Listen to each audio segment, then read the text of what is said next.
आजचा जो विषय आहे तो विषयाकडे आपलं लक्ष प्रकारे लक्ष केंद्रित करूया.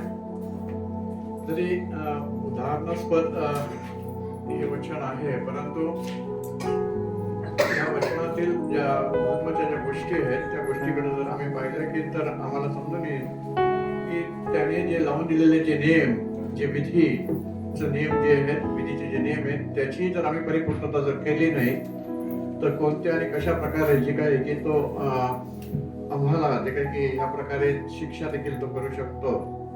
त्यावेळेस जे काही की आपण जो भाग पाहणार आहोत, आपल्याला जे व्हॉट्सअपवर पाठवलेल्या मेसेजमध्ये निर्गम 4 अध्याय आणि 24 वचन पहिलं जे आहे त्या वचनावर आपलं जे काही की आजचा संपूर्ण संदेशाचा जो भाग तो आपल्याला पाहायला मिळेल. निर्गम 4 अध्याय आणि 24 वचनामध्ये इथं हिब्रू मधून जे भाषांतर झालेले मराठीमध्ये, आणि असे झाले की तो वाटेत असताना यावे भेटला आणि त्याला मारण्याची त्याची इच्छा झाली. हिब्रू मधून डायरेक्टली जे काय की ते भाषांतर झालेलं जे काही पाहायला मिळतं.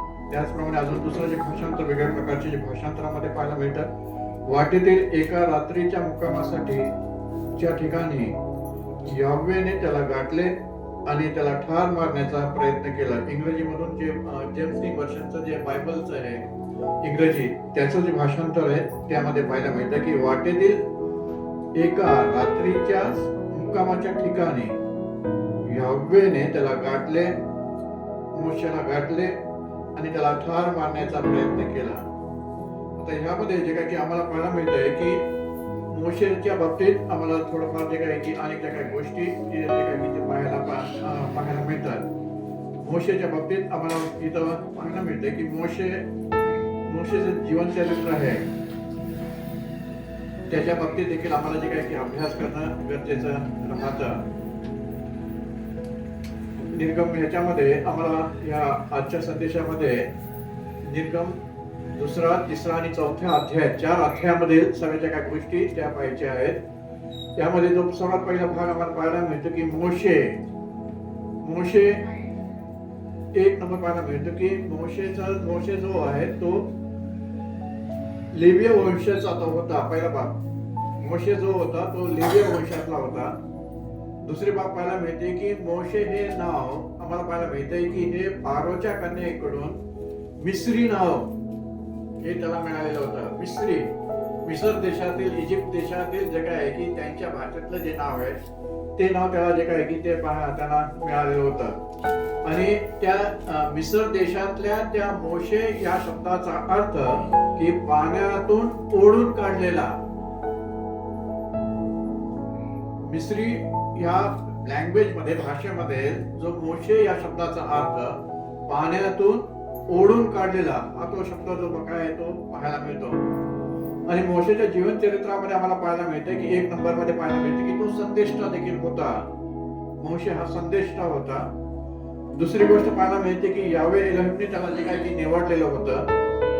तिसरी बाब पाहायला मिळते की एलोहिमचा तो महान सेवक असा तो होता, महान सेवक असा तो होता.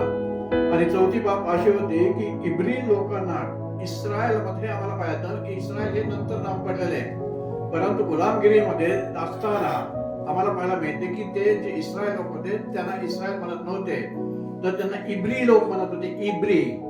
इब्रू नाही, इब्री. आणि इब्री जे लोकांना मिस्रातील जे काय की गुलामगिरीमधून सोडवण्याकरिता जे काय की मोशेला जे काय की पाठवण्यासाठी त्याला पाचारण करण्यात आलेलं होतं. हे आम्हाला जे काही इथं पाहायला मिळते. एकंदरीत त्याच्या जीवन चरित्रातला हा महत्वाचे जे बाब आहेत, महत्वाचे मुद्दे ते आम्हाला पाहायला मिळतात.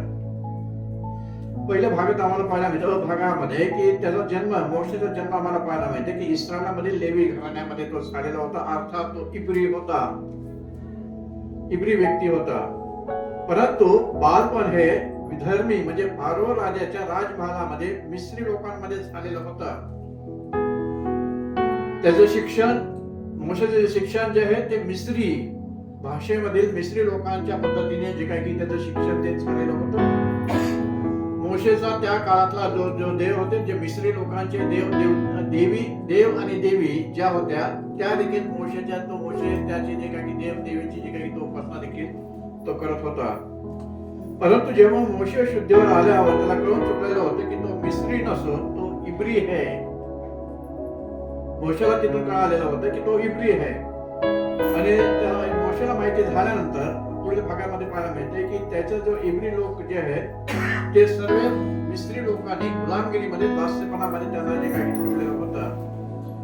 आणि मोशे त्यावेळेस स्वतःच्या जे काय की बळावर इब्री लोकांना सोडण्याकरिता आम्हाला पाहायला मिळतं की तो प्रयत्न करत आहे की जेव्हा मिस्री लोक एका इब्री लोकाला मारत असताना तो जे काय की मोशेने जेव्हा पाहिलं तेव्हा मोशेला राग आलेला होता. आणि राग आल्यानंतर त्यांनी ज्या मारणाऱ्या मिस्री लोकांना त्यांनी जे काही जिवंत मारलं, त्या जमिनीमध्ये गाडून ठेवलं, त्याला गाडलं. आणि जे काय की तो थोडा जे काय की स्वस्थ झाला, त्याला अर्थात की स्वतःच्या बळावर मोशे इस्रायल जे इब्री जे लोक होते गुलामगिरीमध्ये त्यांना सोडण्याचा तो प्रयत्न करत होता स्वतःच्या बळावर.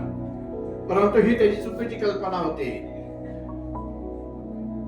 त्या यावे एलमची योजना ती नव्हती. त्याची जी योजना आहे ती योजना मोशेने समजून घेतलेली नाहीये.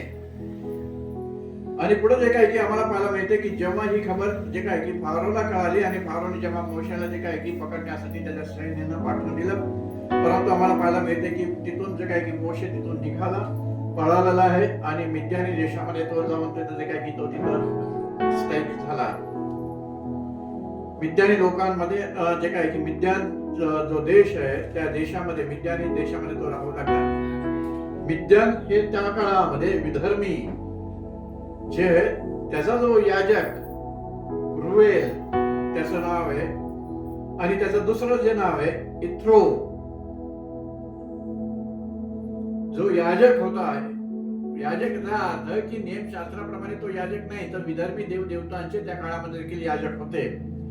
जसं बाल देवताचे याजक याजिका होते, आम्हाला पाहायला मिळतं की जे इजबेल ती देखील त्याची याजिका होती बाल देवताची.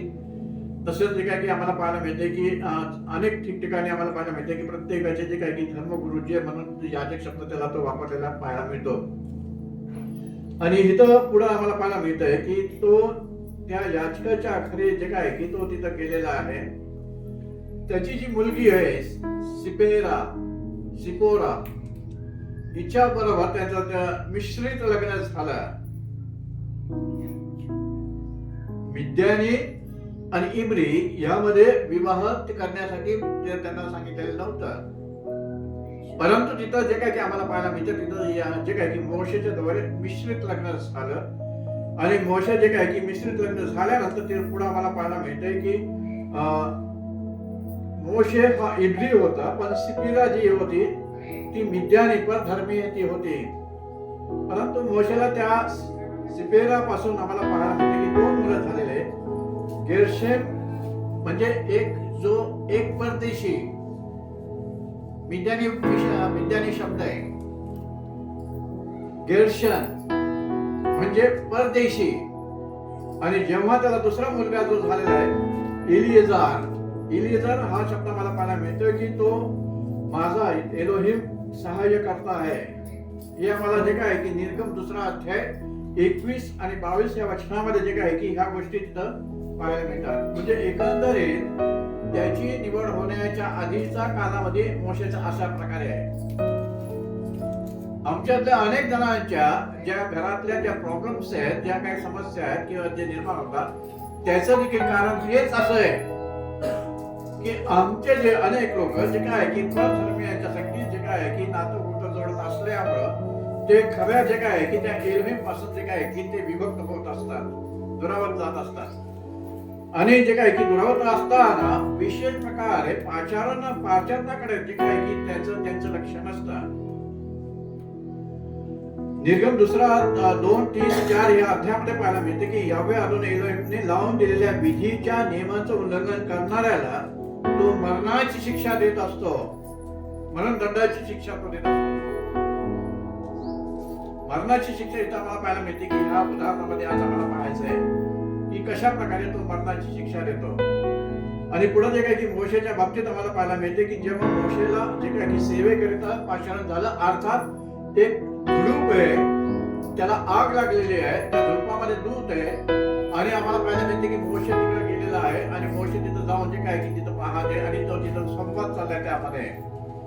आणि संवाद करत असताना जे काय की संवादातल्या ज्या काही महत्वाच्या गोष्टी तो तिथं दाखवते की त्याला तो दाखवते की तुला पाचारण करण्यात आलेलं आहे की तू माझ्या लोकांना जाऊन त्या मिस्रीच्या गुलामगिरीमधून सोडव. आम्हाला देखील पाचारण झालंय. कशासाठी? की जे इतर जे लोक सैतानाच्या आणि पापाच्या गुलामगिरीमध्ये जे काही की बंदिस्त झालेले असताना त्यांना सोडवण्यासाठी त्याने आमची निवड केलेली असताना, त्यांनी आम्हाला पाचारण केलेलं असताना आम्ही त्याकडे दुर्लक्ष करतो. इथं मोशेचं देखील तसा जे काय आहे की तो भाग आहे. मोशेचे हे 4 पॉइंट आहेत, ते 4 मुद्दे जे आहेत ते ऍज इट इज आमच्या जीवनामध्ये आज तसेच आहे. पहिला मुद्दा आहे, आम्हाला पाहायला मिळते की निर्गम याचा जे काय की 3रा अध्याय आणि 2 आणि 3 वचनामध्ये जे काय पाचारण झालेला असताना आम्हाला पाहायला मिळते की तो जे काय की पाचारण जे काय आहे की तो स्वीकारण्यासाठी तयार नसतो. वेगवेगळे कारण तो दाखवते. जसं आम्ही लोक सांगतो की त्याला सेवा करायची, पण आम्ही काय म्हणतो, वेळ नाही, कामाचा टाइम आहे, आम्हाला जे काय आहे की आम्हाला ज्ञान नाही किंवा आमचं जे काय की अभ्यास झालेला नाही, अशा नाना प्रकारचे जे काय की आम्ही कारण देखील सांगून त्या पाचारणाकडे दुर्लक्ष करत असतो. आता इथं देखील त्याच प्रकारे मोशेचं देखील जे काय की तो त्या झुडपामध्ये बोलत असताना, त्या देवदूतांसाठी बोलत असताना जे काय आहे की तो ते पाचारण स्वीकारण्यासाठी तयार नसल्याचं जे काय की दिसून येतं आणि त्यामुळे तो वेगळे तो कारण दाखवते. पहिलं कारण आम्हाला पाहायला मिळतंय की इब्री लोकांना गुलामगिरी म्हणून सोडवणारा मी कोण आहे.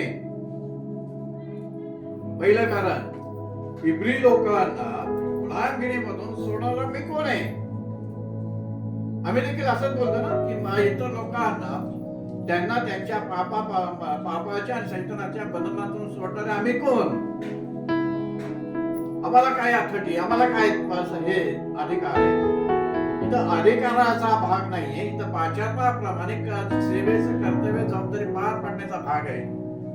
परंतु आम्ही त्या कोणत्याच गोष्टी जे काय की न करता वेगवेगळ्या प्रकारचे जे काय की ते कारण सांगत असतो.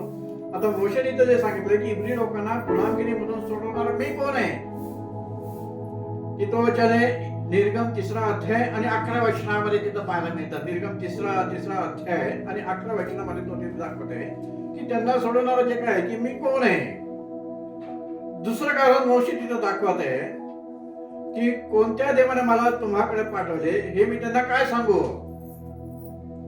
अर्थात त्याचा जो अभ्यासक्रम जो व्हायला पाहिजे होता, हिब्रू नियमाप्रमाणे धार्मिक जो अभ्यासक्रम त्याचा व्हायला पाहिजे होता, तो मोशेचा तिथं झालेला नाहीये. परंतु मिस्री धर्मीय देवतांचा जो काय की अभ्यासक्रम त्याचा झालेला तो असल्यामुळे तो तिथं बुचकळीत पडलेला आहे किंवा त्याला अनिश्चितता आहे. तो तिथं अनिश्चिततामध्ये तो दाखवते की कोणत्या देवाने मला तुम्हाकडे पाठवलेले आहे हे मी सांगू. निर्गमच्या जे काय की निर्गम 3रा अध्याय 12 वचनामध्ये जे काय की तिथं पाहायला मिळतं आणि नंतर पुढे जे काय की आम्हाला इथं पाहायला मिळतं की तो तिथं दाखवते त्यांना की जो मी आहे तो मी आहे, मी याहवे आहे आणि याहवेने मला तुमच्याकडे पाठवलेलं आहे. अर्थात इब्री लोक गुलामगिरीमध्ये असताना तरी देखील ते त्यांच्या देवाचं नाव विसरलेले नव्हते. त्यांना त्यांच्या देवाचं नाव माहिती होतं. जरी परधर्मीय लोकांच्या गुलामगिरीमध्ये ते राहत असताना, परधर्मीय लोकांचे देव देवता त्यांच्या समोर असताना तरीही त्याने जे काय की त्यांच्या देवाचं जे काय की नाव ते विसरलेलं नाही. जो मी आहे तो मी आहे, त्याने मला पाठवले म्हणून त्याला सांगण्यात आलेलं आहे तो याहवे मी आहे. आणि जे काय की पुढे जे काय की तिसरा कारण त्याला पाहायला मिळतं की 3ऱ्या कारणामध्ये की मोशे म्हणतोय की इब्री लोक माझ्यावर विश्वास ठेवणार नाही व माझे शब्द ऐकणार नाही. निर्गम 4 आणि 1 वचनामध्ये पाहायला मिळतं.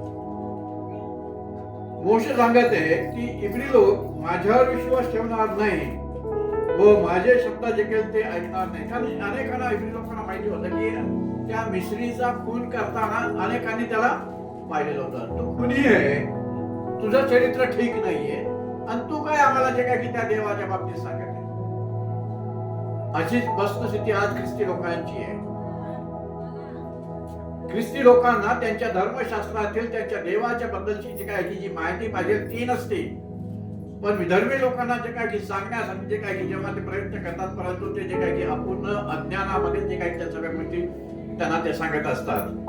आणि इथं जे काय की तो मोशे जे काय की तो इथं त्यासाठी दाखवत आहे की ते माझा शब्द ऐकणार नाही किंवा ते माझं ऐकणार नाही. कसं ऐकतील? आमचं जीवन चरित्र इतर आमच्या शेजारच्या धर्मी लोकांच्या समोर कशा प्रकारे आहे हे आम्ही ऑब्झर्व करत नाही. आम्ही जे काय की हे पाहत नाही.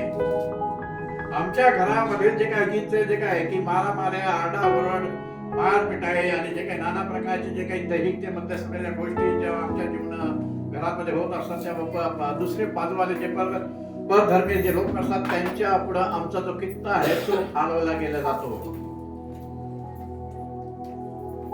आणि खालवला गेल्यामुळे आम्हाला पाहायला मिळते की आमच्या सांगण्याकडे आम्ही जी सुवार्ता सांगणार त्या सुवार्तेकडे मग त्यांचं ते लक्ष ते केंद्रित करत नाही, ते ऐकत नाही. त्याला आम्ही जबाबदार राहतो.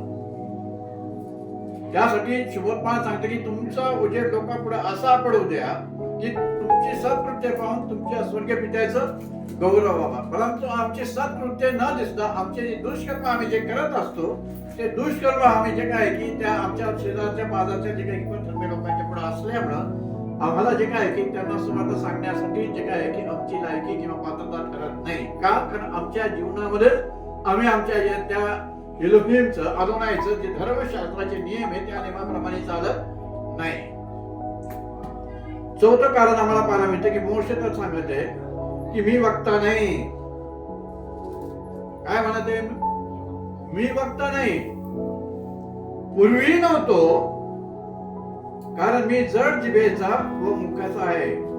निर्गम 4 अध्याय 10 वचनामध्ये मला इथं पाहायला मिळतात. निर्गम 4 10 वचनामध्ये की तो जे काय की एलोहिमला तो सांगत आहे की मी काही वक्ता नाही.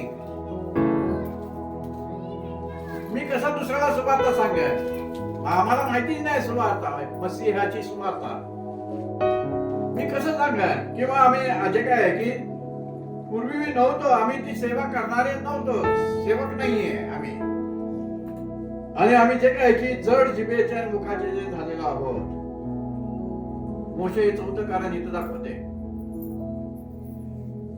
सध्याचे जे काही मसीह आणि ख्रिस्ती म्हणून घेणाऱ्या मंडळातील लोक देखील अशाच प्रकारे येशू मसीहाचे पाचारण जे काही स्वीकारत नसून वेगवेगळे कारण सांगून त्या पाचारणाचा जो काही की ते अवहेर करत आहे, ते त्या पाचारणाचा अवहेर करत आहे.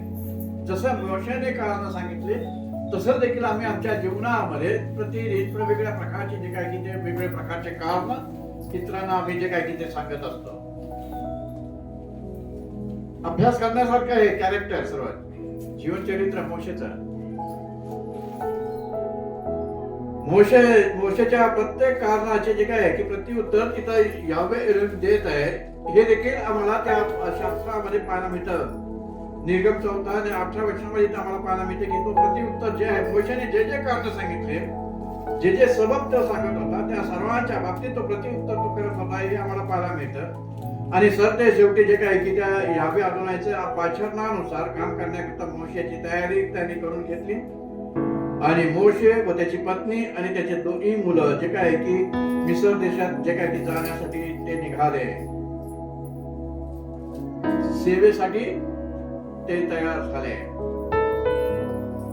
महत्वाची बाब आता VIMPचा जो शिक्षणचा भाग आहे VIMP यामध्ये एक महत्वाचा मुद्दा आहे. अनेकांना हा मुद्दा ते जे काही फेस करत नाही किंवा इतरांना सांगत नाही. महत्वाचा त्यासाठी हा VIMP व्हेरी इम्पॉर्टंट म्हणून.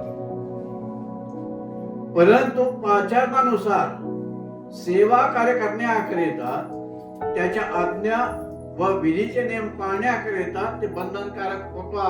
मोशे त्याच्या पाचारणाप्रमाणे त्या यावे अदोनायचे जे काही की आज्ञा आणि त्याचे विधीचे जे नियम होते ते पाळण्याकरिता तो बंधनकारक होता, कारण तो स्वतः इब्री होता. त्या वेळेपर्यंत जे काय की मोशेने यावे एलोहिमच्या विधीचे पालन केलेले नव्हते. म्हणून यावे एलोहिम जे काय की मोशेला जिवे मारण्याचा तो प्रयत्न करत आहे आणि मोशे जमिनीवर पडून होता. 14 अध्यायाच्या वचन निर्गा, तो त्याला जिवे मारण्याचा प्रयत्न करत आहे. कोण? की ज्याने पाचारण केलंय, जो यावे अदोनायचं पाचारण करतोय, तोच यावे अदोनाय मोशेला काय करत आहे आता? जिवे मारण्याचा प्रयत्न करत. का? कारण त्याने त्याच्या विधीच्या नियमाचं जे काय की उल्लंघन केलं. अनेक पाचारण केलेले सेवक वर्ग व ख्रिस्ती मंडळाचे सभासद वर्ग विधीच्या नियमाचं पालन करत नाही. ही बाब फार महत्वाची आहे. यामध्ये आम्हाला पाहायला मिळते की जे आपले मंडळामध्ये चालणारे जे विधी आहेत, उदाहरणार्थ समर्पणाचा विधीचा नियम, लेकरं 2-2, 3-3 वर्षाचे होऊन जातात, मुलं मुली, पण तरी देखील त्यांचं समर्पण झालेलं नाहीये. त्यांचे आई वडील कोणत्याच प्रकारे जे काय की त्या धार्मिक नियमाचं जे काय की पालन करण्यासाठी तयार नाही. मग त्या बालकाने सांगायचे की अरे बाबा, तुमचे लेकर मोठे झाले, समर्पण केव्हा करणार? समर्पणाचा नियम काय आहे की जर मुलगा आहे तर मुलगा असेल तर 8व्या दिवशी त्या मुलाचं काय केलं पाहिजे? तुम्ही समर्पण केलं पाहिजे. किंवा त्या जे इस्रायल जर असेल तो, तर इस्रायलच्या नियमाप्रमाणे त्या मुलाची काय केली पाहिजे? सुनता केली पाहिजे. आम्ही करत नाही समर्पण देखील. जे त्याला ते द्यायला तयार नाही. इतरांना सांगणार की जे काय आहे की स्त्रीचं पोटचं धन हे काय आमचं यावे अडून मिळणार दान आहे, देणगी आहे, पण ते देणगी त्याला द्यायला आम्ही तयार नाही. काही आपल्या अनेक चर्चेस मध्ये हा प्रकार आहे की तिथं विधीच्या नियमाचं मंडळ या परिपूर्णतेत जे काही पालन करत नाही, परंतु त्याचे जे दुष्परिणाम त्यांना भोगावे लागतात त्याची त्यांना जाणीव नाही. तो सोडत नाही. त्याच्या आज्ञेचं किंवा त्याच्या विधीच्या नियमाचं जर पालन केलं नाही तर तो तिथं जे काय आहे की त्याने मुकरर केलेली जी काय शिक्षा आहे, तो शिक्षा तिथं तो देत राहतो. दुसरं आम्हाला पाहायला मिळते की बाप्तिस्मा हा विधी देखील आपल्यामध्ये आहे, मंडळांमध्ये. मुलं देखील जे मोठे मोठे झालेले आहे, समंजसपणात झालेले आहे आणि जे काय जेव्हा लग्नाच्या वेळी जे काय की दुसऱ्या चर्चेकडून मागणी येते की तुमच्या मुलाचं किंवा मुलीचं बाप्तिस्मेचं सर्टिफिकेट द्या. आणि मग जे काय की नवीन ती एक प्रथा काढलेली सध्याच्या काळामध्ये की जे काय अशा ज्या केसेस आहेत त्या सगळ्या केसेसना जे काय की बाप्तिस्मेचा विधी म्हटलं जातो. जो विधी आहे बाप्तिस्मेचा तो लग्नाचा विधी म्हणून, लग्नाकरिता जे काय की त्यांना तो बाप्तिस्मा पाहिजे. बाप्तिस्मेचा अर्थ काय? पापांची कबुली देऊन, पापांची क्षमा पाहून जे काय की त्याचा मसीहाचा तारणारा म्हणून स्वीकार करणं, त्याचं ते प्रतीक. पाण्यामध्ये जे काही डुबवलं जाणं, मरणं, मसिहामध्ये मरणं, जसा मसिहा जिवंत झाला तसं पाण्याच्या वर बाहेर येणं, करार तिथं आहे बाप्तिस्म्याच्या मध्ये आम्हाला पाहायला मिळतो. पण आम्हाला पाहायला मिळते की अनेक लोकांचे बाप्तिस्मे अजूनपर्यंत नाहीये. लेकरं मोठमोठे झाले पण त्यांचे जे काही बाप्तिस्मे त्यांच्या आई वडिलांनी केलेले नाही. इतर दोघंही समंजस वयामध्ये असल्यामुळे दोघेही गुन्हेगार ठरतात. आई वडील बी आणि तो मुलगा बी. बाप्तिस्मेच्या विधीच्या नंतर आम्हाला पाहायला मिळतं की तिसरा जो विधी आम्हाला पाहायला मिळतो की जे काही स्वतःच्या समर्पणाचा जो विधीचा नियम, तो एक महान यज्ञ म्हणून जे काही की पौल दाखवते रोम 12:1-2 मध्ये. ज्याने तुम्हाला सर्वस्व तुमचं जीव आत्मा शरीर चांगल्या प्रकारे दिलेला आहे, तो सर्व प्रकारे चांगल्या प्रकारचा जे तुम्हाला दिलेला जे आहे ते तुम्ही त्याला काय करायचंय? समर्पण करायचंय. पण आम्ही कोणत्याही प्रकारे ते समर्पण करण्यासाठी तयार नाही. कारण पौल तिथे दाखवते की ही तुमची आध्यात्मिकतेची सेवा आहे आणि ही सेवा करण्यासाठी आम्ही तयार नाही. ही सेवा करण्यासाठी आम्ही तयार नाही. आध्यात्मिकतेमधली जी सेवा आहे, अर्थात जे समर्पण आम्हाला स्वतःच वैयक्तिक इंडिव्हिज्युअल त्याला करायचंय, त्याला आमचं सर्व जीव आत्मा शरीर त्याच्या हातामध्ये सोपवून द्यायचंय, तो आम्ही सोपवून देण्यासाठी तयार नाही. पुढच्या भागात आम्हाला पाहायला मिळते की स्वतः समर्पणाच्या बाबतीत 4था भाग आम्हाला पाहायला मिळतं की यावे एलोहिमने नेमून दिलेल्या जे काही सणातील विधीचे नेम, सणातील विधीचे जे नियम आम्हाला पाहायला मिळतात की उदाहरणार्थ इथं जे काही की बलांडन सण म्हणजे अर्थात मसीहाचा स्वतःचा अर्पणाचा तो दिवस, स्व अर्पणाचा तो दिवस, मसीहाचा जो सण अर्पणाचा दिवस. वास्तविक तो हिब्रू नियमाप्रमाणे ओलांडण सणाचं ते प्रतीक आहे. कोकरा जो आहे तो कोकरा पापांच्यासाठी किंवा गुलामगिरीमधून सोडण्यासाठी तो तिथं अर्पण झालेला आहे. मसीहा स्वतः, येशू मसीहा. आम्हाला सुट्टी नाहीये, आम्हाला येता येणार नाही त्या विधीच्या त्या सणाच्या दिवसात. आमचं काम धंदा आहे, अनेक प्रकारचे जे काय की आम्ही कारण दाखवतो. हंगामाचा सण जो आम्हाला पुढे पाहिलं त्याप्रमाणे जे काय पुनरुत्थानाचा जो सण आहे, जो कालांतराने जे काय की आम्हाला पाहायला मिळतंय की ही बाब त्या हिब्रू कॅलेंडर मध्ये ज्यांचा अभ्यास हिब्रू कॅलेंडरच्या माध्यमातून जे लोक करतात त्यांना समजून येतं ही बाब येईल, बाकीच्या लोकांना समजून येणार. आता इथं आमच्यामध्ये जे काय की मसीहाच्या बाबतीत आम्ही पाहतो की मसीहाचा जो वधस्तंभावर जो त्याला खेळण्यात आलेला आहे तो अबीब महिन्याच्या 14 तारखेला आहे. आता तो अबीब महिन्याच्या 14 तारखेला तो मारला गेला. हे डेट सर्टिफिकेट सारखं पुरावा. आमच्या प्रियजनाचा देखील जर 15 तारखेला जर तो एक्सपायर झालेला असेल आणि जर तो वार सोमवार मंगळवार बुधवार कोणता जरी असला तर जे काय आहे की त्या सोमवार मंगळवारच्या त्या महिन्यातल्या सोमवार मंगळवार किंवा बुधवारी तुम्ही तुमचा जे काय की तो सांगत नाही लोकांना की ह्या दिवशी जे काय आहे की ह्या बाळाला आमचे वडील मारले होते. आता जे काय की काय लोक त्याप्रमाणे विधी करतात. किंवा जन्मदिवसाची तारीख, तुमचा जी जन्म तारखेची जी आहे ती जर 12 तारीख आहे, डिसेंबर 12 आहे, तर डिसेंबर 12च्या मध्ये जे काय आहे की जर तो मंगळवार आलेला असेल तर तुम्ही मंगळवारची वाट पाहणार नाही. जी तारीख आहे त्या तारखेला धरूनच तुम्ही तुमचे काय करतात वाढदिवस साजरे करतात. परंतु ह्या गोष्टी जे काय की ह्या स्पिरिच्युअलच्या दृष्टिकोनातून जे ख्रिस्ती मंडळांची ज्या सर्व जे काही सणवार जे आहेत सर्व ज्या गोष्टी त्या जे काय की तिथं कुठेही जे काय की ते समानता पाहायला मिळत नाही, तर विभक्तपणा फरक जाणवत आहे. 14व्या दिवशी वलांडणाचा कोकरा कापायचा आहे. अर्थात मसीहाला जे काही 14 तारखेला अबीब महिन्याच्या 14 तारखेला जे काही की मानलं गेलं. पण आम्ही 14 तारीख न पकडता जे काय आहे की आमच्या ह्याच्याप्रमाणे जे शुक्रवारी कोणती बी तारीख आली तर ते शुक्रवारची तारीख आम्ही पकडतो. का? कारण शुक्रवार होता त्या दिवशी. अबीब महिन्याच्या 16 तारखेला त्याचा पुनरुत्थानाचा दिवस असताना ते देखील आम्ही जे काय की पुनरुत्थानाचा दिवस जे काय की हे करत नाही. दैहिकरित्या आम्ही जे काय की सर्व गोष्टी करायचा प्रयत्न करतो, परंतु आध्यात्मिकरित्या आमचे जे काय आमच्या स्वतःच्या पुनरुत्थानाची जे काही परिपूर्णता आम्हाला करायची हे ते लक्षात समोर ते ध्येय ठेवून आम्ही जे काय की त्या सणाप्रमाणे जे काय की आमची स्वतःची जी काय आम्ही तयारी करत नाही. आमच्या वैयक्तिकरित्या आमच्या आत्म्याला पुनरुत्थित होण्याकरिता पुनरुत्थानाच्या सणाच्या बाबतीत जे काही दिवसाच्या सणाच्या बाबतीत देखील आम्हाला पाहायला मिळतं. पहिल्या हंगामाचा जो सण आहे, हे सर्व जितके सण आहे हे येशू मसीहाची परछाया आहे. इथं कनेक्टेड आहे मसीहा प्रत्येक सणाला. त्यांच्या हंगामाचा सण आहे आणि आम्हाला पुढे पाहायला मिळतं की त्यातील जे काय आहे की हंगामाच्या सणाला काय नियम आहे की जो पहिला जो तुमच्या जो अन्न येतं, जे शेतामध्ये पीक येतं किंवा जे काय की तुमच्या जे काही गुरढोरे त्यातला पहिला जो काय की जे जन्मतं ते त्याला ते अर्पण करायचं. कुठे करतोय आम्ही? करत नाही.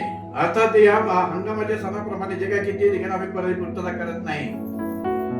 पुढे आम्हाला पाहायला मिळतंय की अर्पण देखील करत नाही. 50वा दिवस म्हणजे पेंटिकॉस्ट दिवस, 50वा दिवस तो होता पेंटिकॉस्टचा दिवस, पवित्र आत्म्याचा वर्ष आम्ही बोलतो त्याला. परंतु त्याच्या आधी इस्रायल लोक 50वा दिवस म्हणजे काय की तो सण म्हणून जे काही तिथे साजरा करत होते. तो देखील आम्ही जे काय की अनेक चर्चेसमध्ये काय चर्चेसमध्ये जे अभ्यास करणारे ते लोक साजरा करतात तो दिवस 50वा पेंटिकॉस्टचा दिवस म्हणून.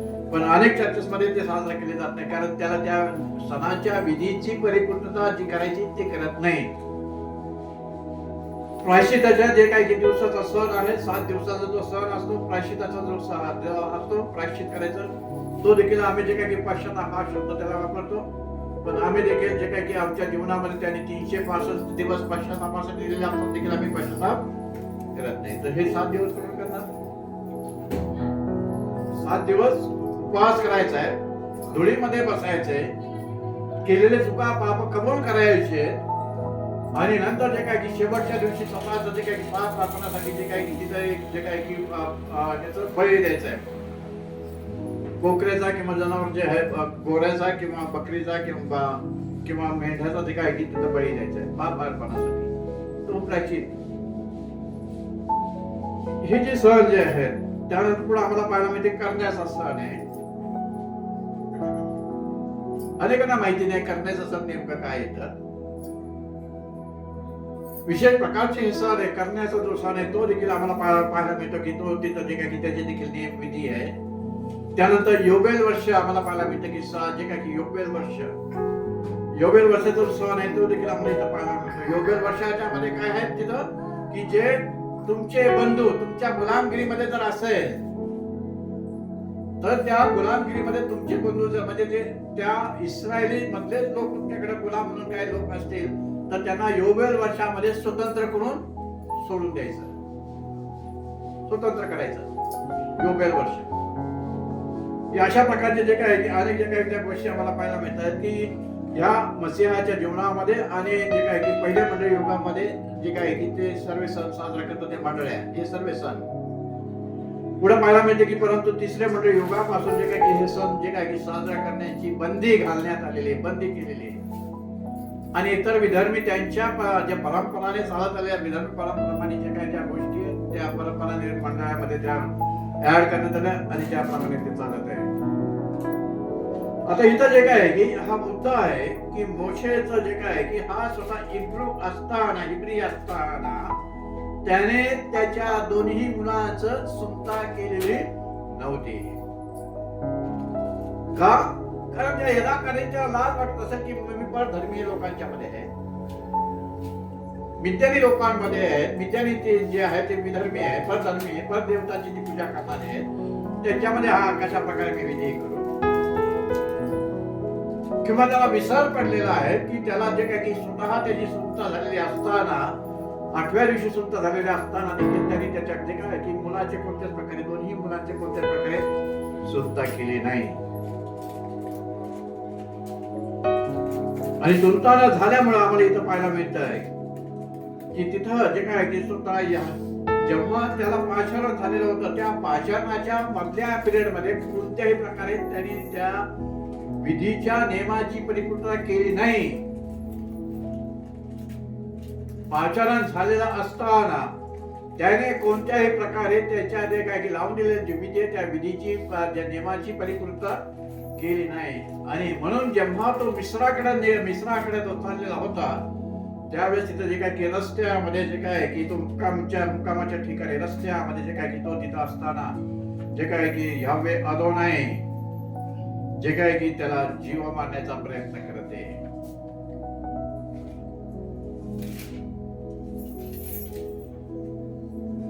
आणि असे घडले की हिब्रू शब्द याही तो वाटेत असताना बादे रेख हा हिब्रू शब्द तिथं आलेला आहे. छावणीच्या ठिकाणी बामला ओ ऑन छावणीच्या ठिकाणी त्याला भेटून अर्थात मोशेला भेटून वायू कासे हु आणि पुढे यव्य आहे तो पुढे जे काय की तो त्याला ठार मारण्याचा आम्ही तुवा आणि प्रयत्न केला. वाय रुकू वास अर्थात ते वाक्य असं आहे हिब्रू प्रमाणे आणि वाटेत मुक्कामाच्या ठिकाणी असे घडले की यावेळी त्याला भेटला, मोशेला भेटला आणि त्याला ठार मारण्याचा त्याने प्रयत्न केला. अर्थात तो त्याला ठार मारण्याचा जे काय की तो प्रयत्न करत आहे, ठार मारण्याचा. का? कारण त्याने लावून दिलेल्या नियमाचं पालन मोशेने केलं नाही. जे विधी तुम्हाला करायचे त्या विधीचा त्याने जे काय की परिपूर्णता केली नाही. सुनतेचा जो भाग आहे, सुनतेचा विधीच्या बाबतीत आम्हाला जे काय की पुढे जे काय की उत्पत्तीच्या सेक्शन मध्ये म्हणजे मोशेच्या अगोदर पासूनच तो नियम तयार झालेला होता. सुनतेचा नियम, विधीचे नियम जे आम्हाला पाहायला मिळते की मोशेने जे काय की दोन्ही मुलांचे जे काय आहे की त्याच्या आज्ञेप्रमाणे किंवा नियमाप्रमाणे विधीची परिपूर्णता त्याने जे काही केले नाही. आज देखील अनेक ख्रिस्ती म्हणून घेणारे मंडळाचे एक सभासद वर्ग अशाच प्रकारे मोशेसारखं कपल्लक राहतात, बेपरवाई राहतात, निष्काळजीपणा करतात. कारण त्यांचे धागे दोरे हे परधर्मीयांच्या लोकांबरोबर जास्ती जोडले गेलेले. त्या यावे अदोनायच्या वचनाकडे त्यांचं लक्ष केंद्रित नाहीये. मोशेचं लक्ष त्या आज्ञेकडे नाहीये की मोशेच्या आधी त्याने त्याचा जो पूर्वज जो अब्राहम आहे त्यासाठी जो केलेला जो करार आहे त्या कराराकडे मोशेचं लक्ष नाहीये. आमचं देखील लक्ष जे आहे ते आमचं लक्ष जगातल्या लोकांकडे आहे, जगामध्ये आहे, आणि त्याच्या नियमाकडे त्याच्या आज्ञेकडे आमचं लक्ष नाही. त्याच्या विधीच्या नियमाचं जिथं जिथं उल्लंघन करत असतं, ती जरी व्यक्ती मोठा सेवक जरी असली, सर्वसाधारण कॉमन व्यक्ती म्हणजे सर्वसामान्य जरी मंडळीतली सभासद व्यक्ती जरी असली तरी त्याला तो शिक्षा करतो.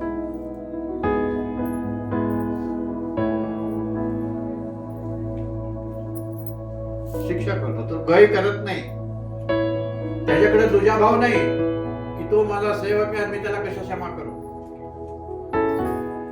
आज तुम्ही त्या मसीहाच्या कृपेच्या काळामध्ये असल्यामुळे यावे हा ताडण करणारा कसा ताडण करणार आहे याचं प्रत्यक्षात जे काय आहे की ज्या घडणाऱ्या घटना ज्या पूर्वी घडल्या त्याने घडवलेल्या होत्या त्या घटना आमच्या बरोबर घडत नाही, म्हणून आम्ही या पुतळावर जिवंत आहे. आम्ही त्यासाठी जिवंत आहे त्या मसीहाच्या कृपेमध्ये. इथं देखील आम्हाला इथं पाहायला मिळत आहे की मोशे विधर्म्यामध्ये राहून स्वतःचे धार्मिक विधी नियम जे आहे तो देखील तो विसरलेला होता. परंतु पाचानंतर झाले, सेवा करण्यासाठी तर त्याने बोलवले, कामगिरी तर तो सोपवते त्याच्यावर, परंतु तिथं ज्या गोष्टीची परिपूर्तता त्याच्या जीवनामध्ये त्याला करायची होती त्या गोष्टीची परिपूर्तता त्याने केली नाही. त्या दोन्ही मुलांची त्यांनी सुनता केली नाही. सुनतेच्या बाबतीत जे काय की सुनता विधीचा नेम काय आहे या बाबतीचं ज्ञान आम्हा ख्रिस्ती लोकांना नाहीये किंवा मसीह म्हणणाऱ्या लोकांमध्ये नाहीये. पण जे इस्रायली जे लोक आहेत त्यांना जे काय की तुम्हाला त्या लोकांना पक्का माहिती आहे की ते तिथं कारण दाखवत नाही की ते बाळ मी बाजारात इथं आणल्यावर, कुठं आणल्यावर, चर्च मध्ये आणलं, त्याला हवा लागेल, ते आजारी पडेल, ते सर्दी होईल, त्याला ताप येईल. 8 दिवसाचा बाळ ते, त्या बाळाची 8 दिवसाच्या बाळाची सुनता तिथं करायची आहे, ते बाळ समर्पित करायचंय मुलगा, आणि मुलगी जर असेल तर 3 महिन्यानंतर जे काय की ते समर्पित करायची तिथं समर्पण.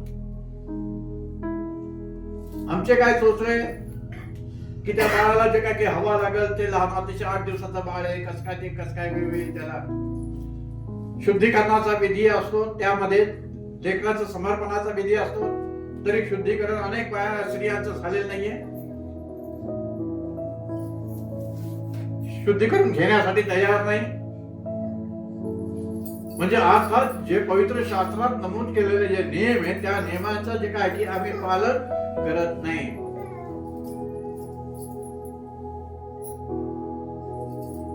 इथं जे काय की त्या ह्याच्या बाबतीत, सुनतेच्या बाबतीत आम्हाला पाहायला मिळते की इस्रायल व्यक्तीच्या घरातील जरी विधर्मी व्यक्ती जर त्याच्याकडे गुलाम म्हणून जर असेल, काम करणारा व्यक्ती जरी असेल, तरी त्या परधर्मीय व्यक्तीची देखील सुनता करण्याचा नियम त्यांना तो लावून दिलेला होता. आणि पुढे आम्हाला पाहायला मिळते की तो सुनतेचा नियम काय आहे, उत्पत्ती 17 अध्याय आणि 9 ते 14 वचनामध्ये या सुनतेच्या नियमाच्या बाबतीत तिथं पाहायला मिळतं. आणखीन एलोहिमने अब्राहमाला सांगितले, तू तर माझा करार पाळ, तू आणि माझ्या मागे, तुझ्या मागे आणि संतानाने आपल्या पिढ्या तो पाळावा. अब्राहमाला तो सांगते की तू तर माझा करार पाळ, आणि तू तुझ्या मागे तुझ्या संतानाने देखील तो पिढ्या तो करावा, तो पाळावा. 10 वचनामध्ये पाहायला मिळते की माझ्यासाठी व तुझ्यामध्ये, माझ्यामध्ये व तुझ्यामध्ये आणि तुझ्या मागे तुझ्या संतानामध्ये जो करार तुम्ही पाळावा तो हाच तुमच्यातील प्रत्येक पुरुषाची सुनता व्हावी. 11 वचनामध्ये पाहायला मिळते की तुम्ही तुमचे सुनता करून घ्यावी आणि ही माझ्यामध्ये व तुमच्यामध्ये झालेल्या कराराची खून आहे की तुम्ही माझे लोक आहात. नवीन करारामध्ये मंडळीमध्ये देखील त्याने जे काय की त्याच्या म्हणणाऱ्या लोकांच्यासाठी त्याने बाप्तिस्माची जे काय की ती खून दिलेली आहे. जेव्हा आम्ही पश्चातापाचा बाप्तिस्मा घेत असतो त्यावेळेस आम्ही त्या मसीहाचे झालेला असतो. त्याच्या नावामध्ये जेव्हा जे काय की बाप्तिस्मा घेत असतो त्यावेळेस आम्ही त्या मसीहाचे झालेला असतो. परंतु पश्चाताप हा भाग तिथं नाही आमच्याकडे. तर काहीतरी कारण आहे, काहीतरी अडचण आलेली आहे की त्या मुलाचा किंवा त्या मुलीचा आता लग्न व्हायचा समय आलेला आहे आणि आमच्या जवळ त्या मागणीप्रमाणे, दुसऱ्या चर्चच्या मागणीप्रमाणे आमच्या मुलाचं किंवा मुलीचं जे काय की बाप्तिस्मा सर्टिफिकेट देण्यासाठी आमच्याजवळ सर्टिफिकेट नाहीये. मग काय पालक साहेब, तुम्ही त्याचा काय करा, बाप्तिस्मा करा. या अशा ख्रिस्ती लोकांची जे काय की संपूर्ण वस्तुस्थिती, मंडळांची वस्तुस्थिती, तो करार आहे म्हणून दाखवते. सुनतेचा द्वारे तो करार केलेला आहे अब्राहम आणि त्याच्या संताना सांगते. मसीहाने देखील आपल्या सांगते तो करार केलाय बाप्तिस्माच्या द्वारे. करारनामा आहे की यापुढे आम्ही मसीहाचे आहोत बाप्तिस्माच्या द्वारे. त्याने आमच्या पापांची सगळी बंधनं तोडली, पापांची क्षमा केली आणि आम्हाला नवजीवन, त्याचे लेकरं, त्याची मुलं होण्याचा देखील त्याने जे काही तो अधिकार तो दिलेला ते देखील पाहायला मिळतं.